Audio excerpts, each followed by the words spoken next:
Back with another video. All I have to do is all day long and sit here and make videos. So that's what I'm going to do. I'm taking advantage of it. So I was thinking about the preferences of women.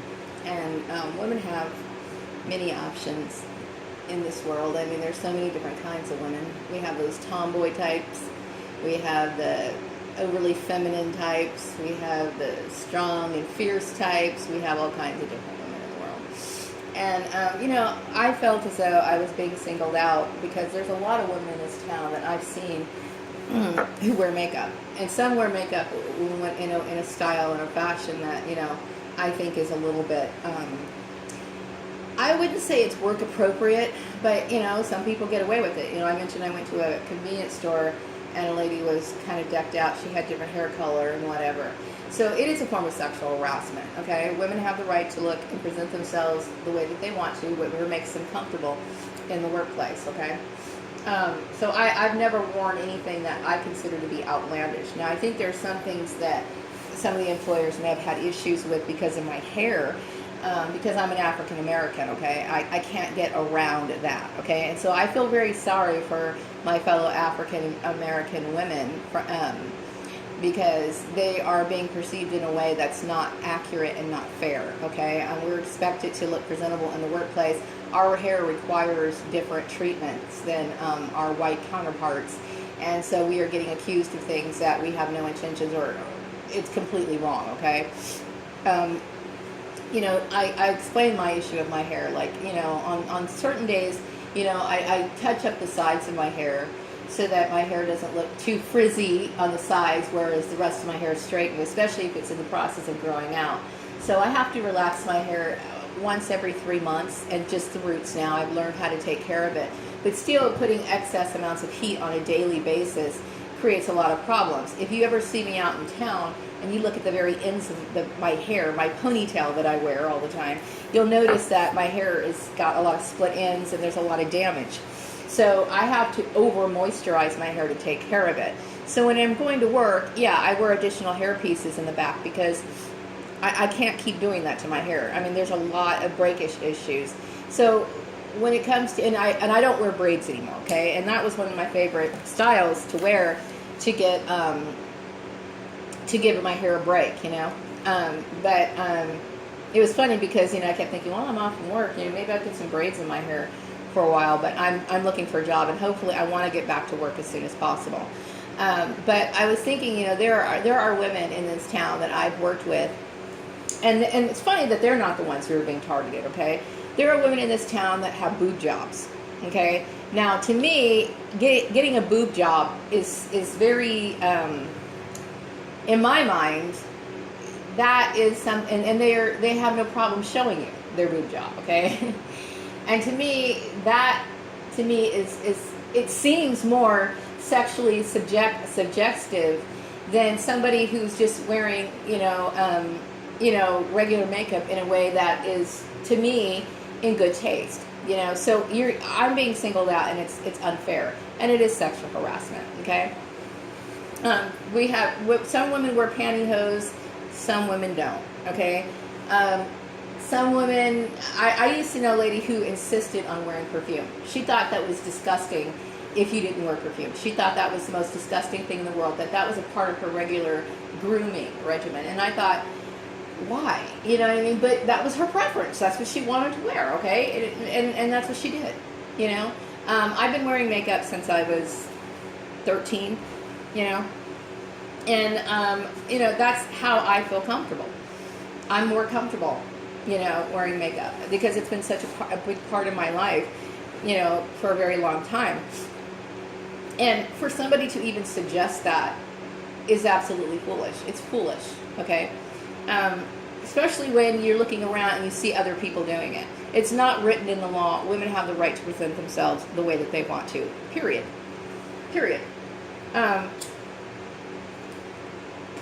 So obviously, I'm being a target of my family's crazy behavior.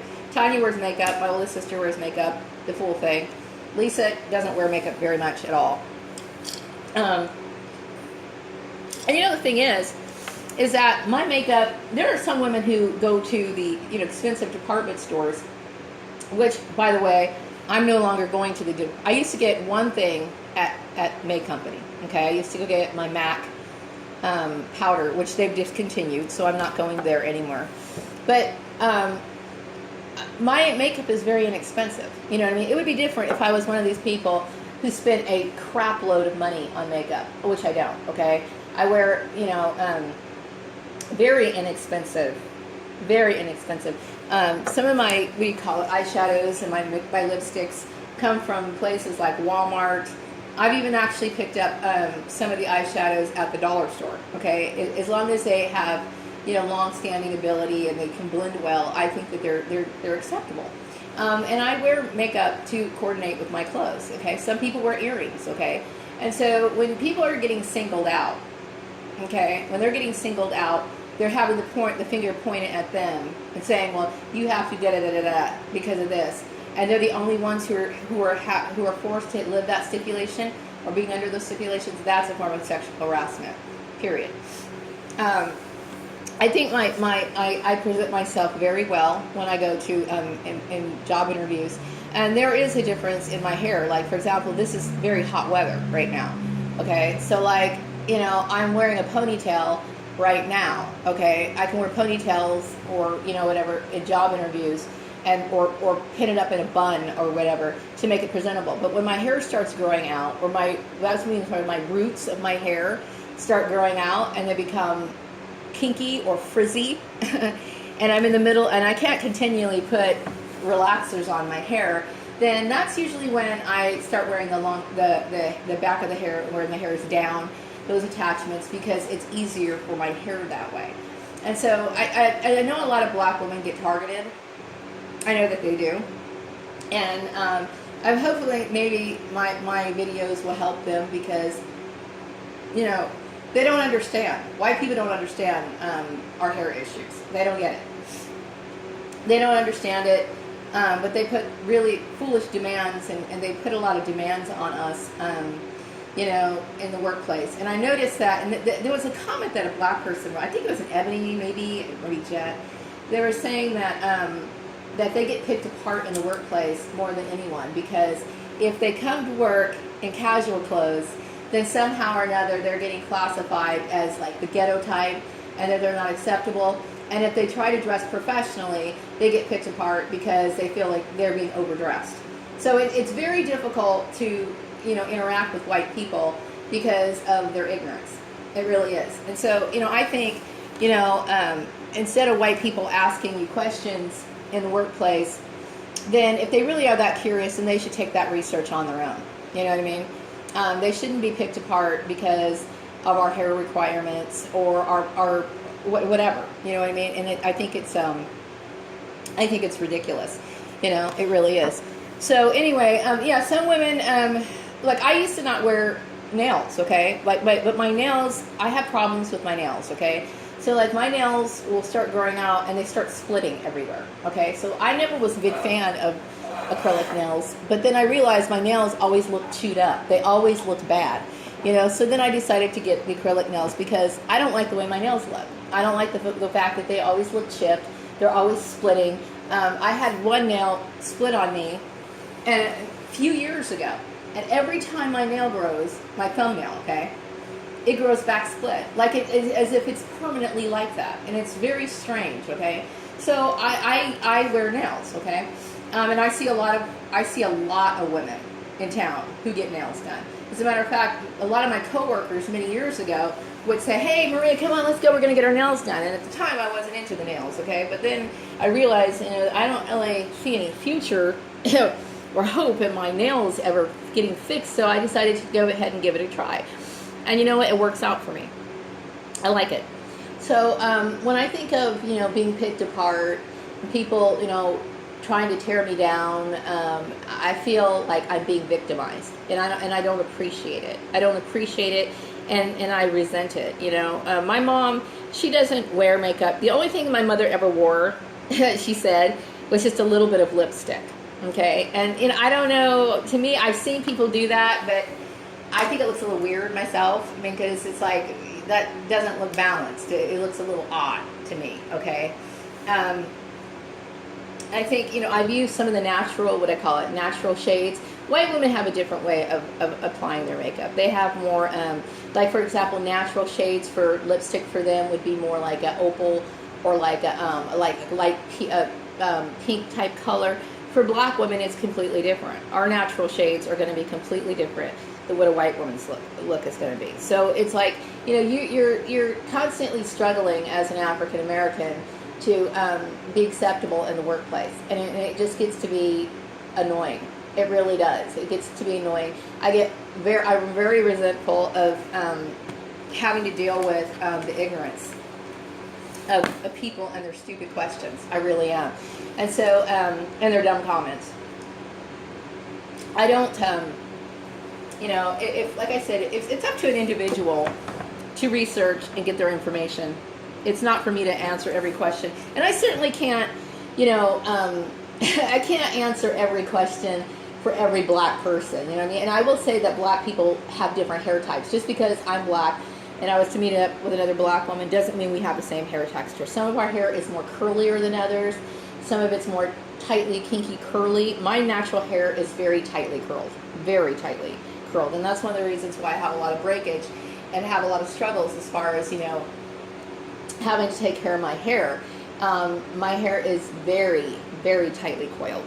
And so, and unless, of course, I have an extreme amount of length to my hair, which is very difficult to have long hair when you are having to be presentable for the workplace, and you have to, because I tried growing my hair out. Like, for example, when I was off from work after I left organized sports, I started just wearing scarves around town.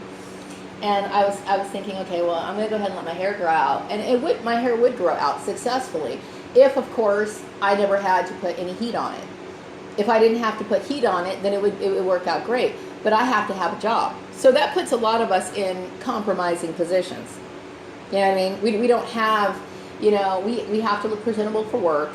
So then some of us wear wigs. Some of us wear half wigs. I wear half wig to work,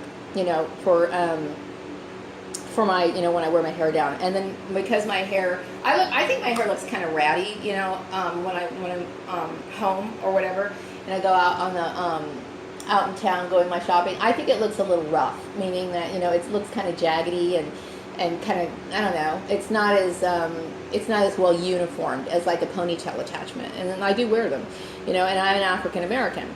I can't change my hair.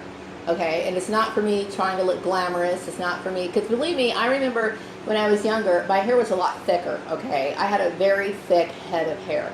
And I remember hanging out with this one black chick, and we were talking, and she was making fun, when we were kidding each other, because she wore weaves. She would get weaves for her hair. And I didn't understand, like, I remember trying weaves back in the 1990s, and I didn't particularly like it, okay? I didn't like it. I've had them before. I don't like having my hair sewn in at all. And I remember, because, I felt bad for her because I felt like she had to, wear weaves. And I didn't have to. And we were kind of joking with each other, because she was like, oh, my hair was blowing in the wind. And she was making a comment about it, like, oh, look at your hair. It's blowing in the wind, blah, blah, blah, blah. And I was making jokes about it because, my hair was very thick and healthy at that time. Now I'm at a point where my hair is very, very thin. I'm surprised at how, it still takes time for me to do my hair, but it's not as thick as it used to be. And I feel like I lost a lot of hair, you know what I mean? I think some of it has to do with the aging process, and of course a lot of it was the damage and the constant going back and forth. So it's very difficult for African Americans to deal with our hair issues and keep a job, you know what I mean? I kind of envy some of the, I don't know if you call it the bohemian type bohemian black people, the ones that are, not necessarily working, and they're not, I wish in some ways I could grow dreadlocks, okay? But, I want to have a job. I want to be self-sufficient. So those are the sacrifices that we have to make, And so whatever a woman does, it's her choice, and she has a right to do that. And so I'm tired of people infringing on my rights, and I resent my family for their intrusion. Wrapping up this video, be back with another one later.